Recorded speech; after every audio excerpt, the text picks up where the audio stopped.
அசிங்கமா பேசினா அது மக்கள் அசிங்கமா பேசுற மாதிரின்னு எதிராக செய்யற ஒவ்வொரு செயலும் அது மக்களுக்கு எதிராக செய்யற செயல் அவங்களுக்கு தெரியாம போச்சு.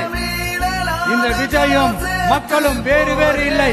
இந்த விஜயும் மக்களும் ரத்தமும் சதையும் மாறி உடலும் உயிரும் மாறி ஒன்னிலிருந்து பண்ண பிரிக்கவே முடியாது. எஸ், சென்சிட்டிவான சென்டிமெண்ட், அது சென்சிட்டிவான சென்டிமெண்ட்.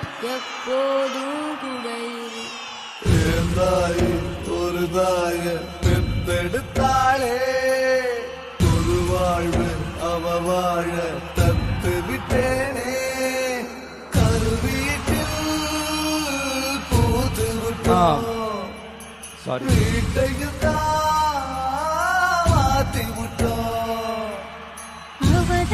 மக்களை நேசிக்கிற விஜய் வேணுமா? மக்கள் விரோத ஆட்சி நடத்துற ஸ்டாலின் சார் வேணுமா?